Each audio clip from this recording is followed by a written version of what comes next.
What is going on, everybody? This is Silent Gamer, and I'm back with the lengthy video. If you haven't checked out my last video, the link is down in the description.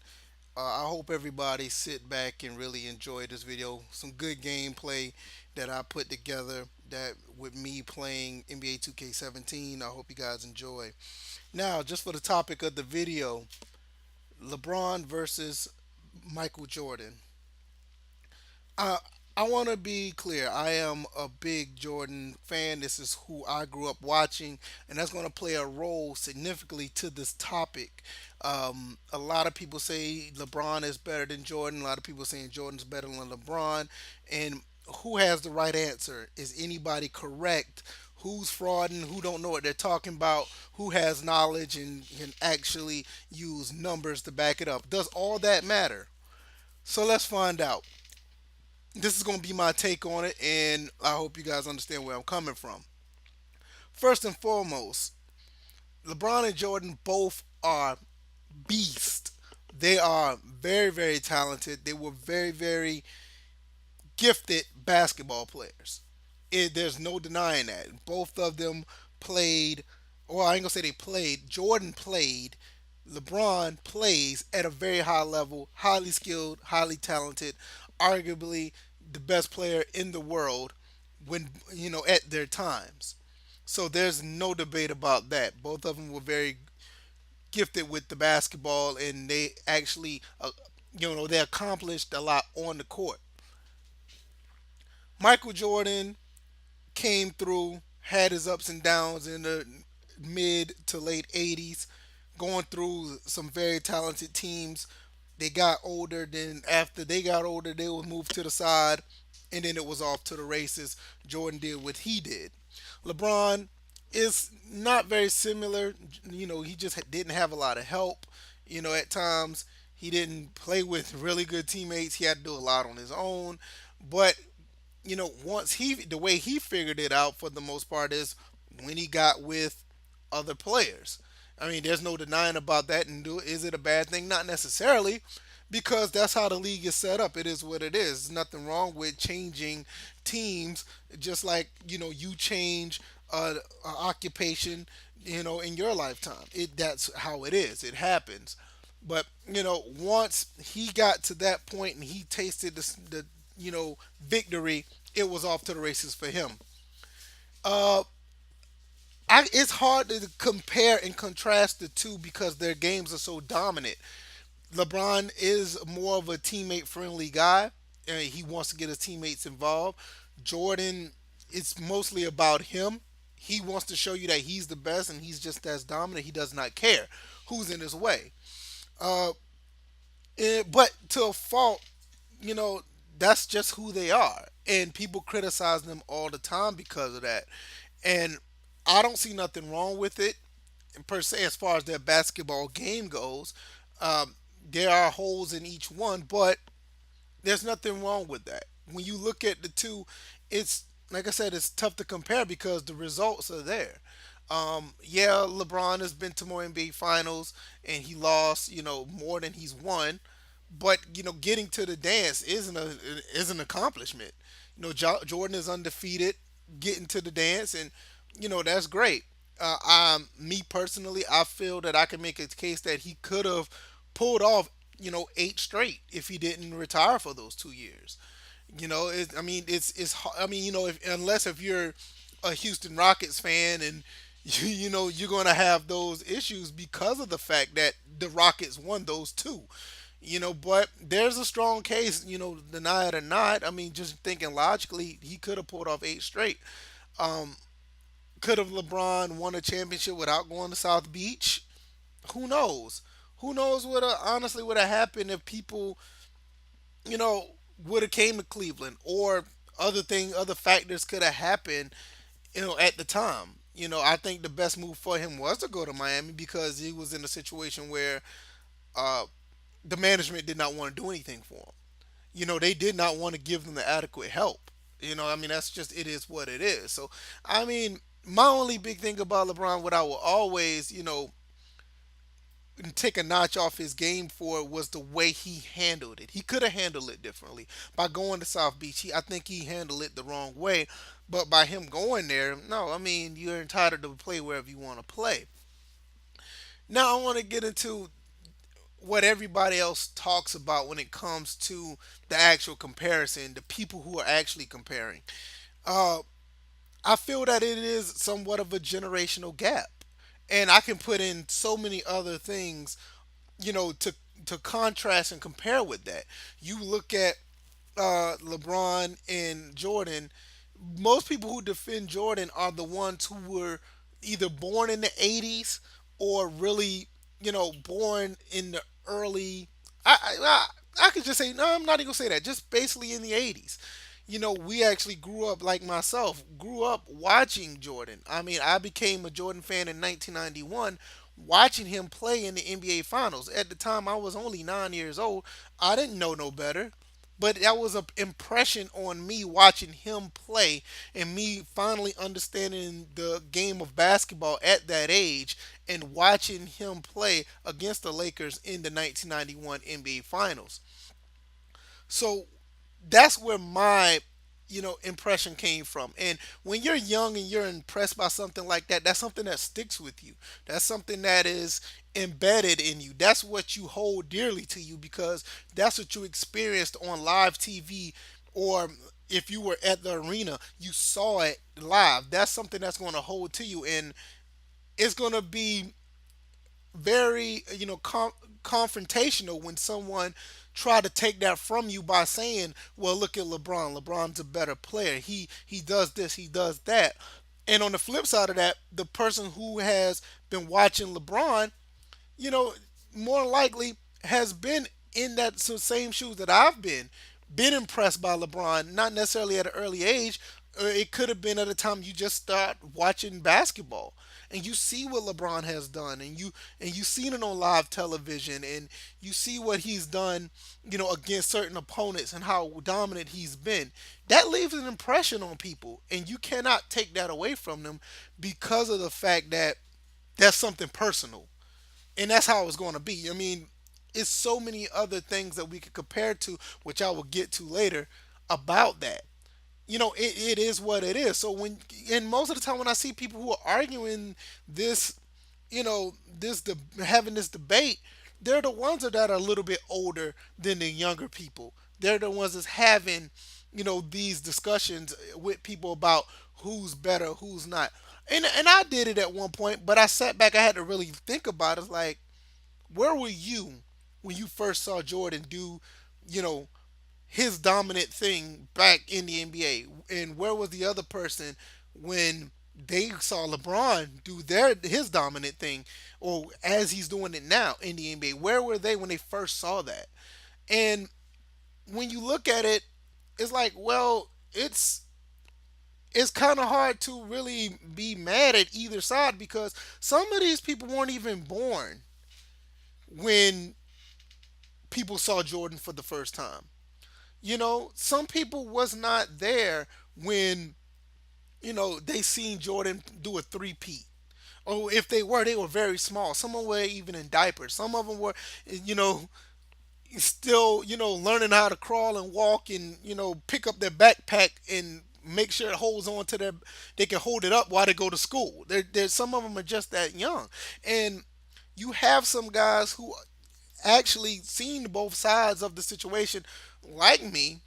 I grew up watching Jordan in the 80s. He left an impression on me, and he's my favorite basketball player of all time. And then I'm old enough now to really see LeBron, and I'm like, okay, do I honestly think that they'll play one on one and who will win? I think it'll be very close, but you're talking about two different eras. You're talking about somebody who's, played, at a different time. You can't really. It's almost impossible feat or an impossible task to really say who will honestly win because that's something is impossible, will never happen. The closest thing you can do is play it on a video game and see how it goes, and you know how that is, how quote unquote realistic that is. So with that being said, it's not I'm not going to say it's not up for debate because it could create good discussion, but you got to have the right people to have that discussion. I mean, that's like with any other topic, like who's better, Brady or Montana.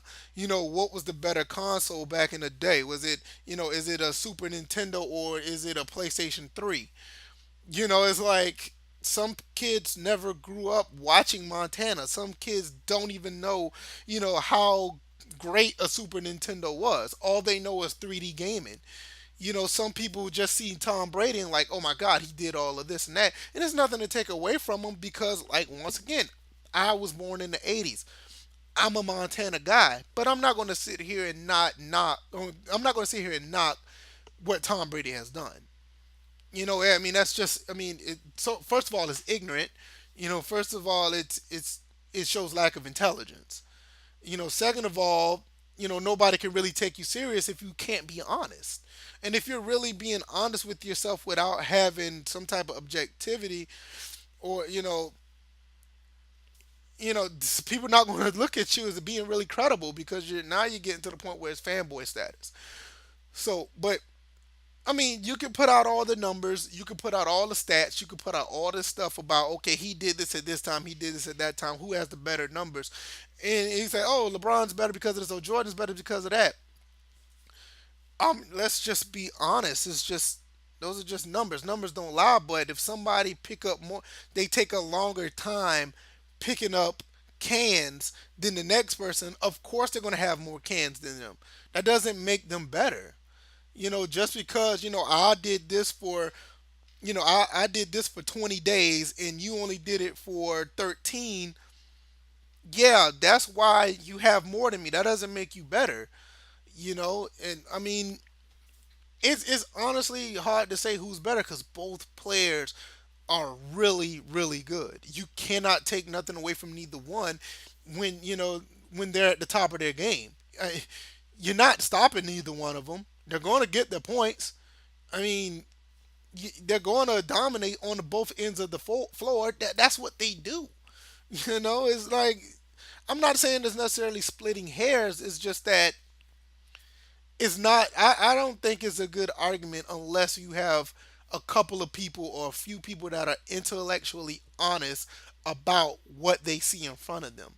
I mean, because like I said, if like nostalgia is a hell of a drug. I mean, some people go hard for Nintendo, and they look at the Sony PlayStation and be like, oh, it's this, that, and the third, and they just love the nostalgia of, what was brought to them when they were a child, what was their impressions of it. This is personal. So when you look at a Michael Jordan, when you look at a Joe Montana, I mean, we can even take this into rap.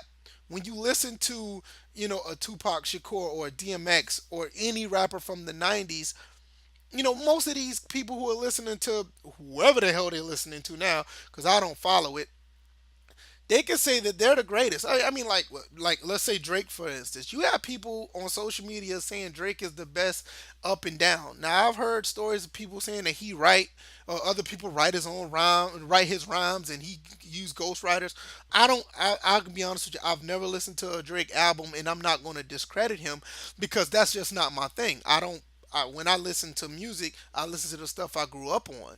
So most of the people who actually felt Brenda's Got a Baby or All Eyes on Me, or they listened to a Biggie Smalls album and they felt that, most of these kids who were talking about Drake or people who were talking about Lil Uzi or whoever else is out there, they weren't even born. So how could they honestly relate to what you're saying? Unless if they have the intellectual, capacity to honestly sit down and understand what was going on back in the 90s, to say, okay, Method Man, Redman, Wu Tang Clan, you know, the Locks, Rough Riders, all those people back, No Limit Records, all those people who came out with music back then put out great content, and this is great content as far as music. It's beautiful music. It's some stuff that I don't think that can never be done reciprocated again. That's why you see a lot of these guys now that they sample a lot of the stuff, and that's another thing. They sample a lot of this old stuff, and these new kids or these new people who were born in the 90s or born in the 80s, they feel that, oh, this is great. Well, this was done 15, 20 years ago. Oh, you don't know what you're talking about. Well, I mean, really? They just don't know. So it's like it's rough trying to deal with a LeBron versus Jordan debate because, like I just use all those other examples, is it's never ending, and it can grow into something if you find some people who can really talk about it and really break it down. But at the end of the day, me personally, they're two great players that honestly, I don't think either one would ever surpass each other. I thought Jordan was better than LeBron at one time. I really did. But I sat back and I thought about it. I look at his game. I didn't look at the accomplishments. I didn't look at, all the numbers. I look at the player and the way they both play the game. Yes, they're different, but the results are there. Regardless, you can say, okay, LeBron lost in the finals 4 times. Jordan never lost in the NBA finals. But you can't take away the type of player they are. I mean, these guys are phenomenal, phenomenal basketball players, and that's something that can't be taken away. So, if hypothetically speaking, if they were ever to play 1-on-1, I could see it going either way. Jordan could beat LeBron. LeBron could beat Jordan. Like right now, this what I'm playing right here. I'm using Jordan right now, and I lose to LeBron um, in this match. But what if it was flipped the other way, where I was using LeBron and I end up, losing to Jordan? I mean, to me, it's great for me to, to just cherish both players and not trying to down the other or down somebody else because they have another opinion about it. So I don't know. What do you guys think? I mean, do you think I'm crazy? You think I'm talking crazy or whatever? Or I don't know what I'm talking about? Should the debate continue? I think it should continue if it's healthy. Do you think it should be all this other stuff about just continuing to bash somebody because of their opinion, or do you believe about the generational gap? I totally feel that it's a generational thing because of before Jordan, it was um, Elgin Baylor, Dr. J. People were comparing him to that. It wasn't on that big of an extent because I mean you never know how big it was back in the barbershops back in the mid to late '80s when people were actually in the barbershops because we didn't have real social media back then. So people could be saying, they felt that Dr. J was the greatest thing they ever seen. Guys right now who are in their 50s and 60s, or, they probably could say Oscar Robertson was the best that they've ever seen. Jordan ain't all this and that. Some people could even say Bill Russell because Bill Russell has 11 NBA championships. So it to me, it's a generational thing. So that's how I feel at the end of the day. Just let me know your thoughts. I know this was a long video, and I hope you guys really enjoyed this video. I will be making more content like this because not only I want to do more gaming stuff, I love continually talking about sports and stuff, and I really plan on trying to bring other stuff back. I have a little more bit more time now, so I hope that all works out. So I hope you guys enjoyed the rest of the video. Yes, I know I spoiled it about who wins this 1-on-1. I don't care. I just wanted to get the message across. And I hope you guys enjoyed the video. You guys take care. Peace.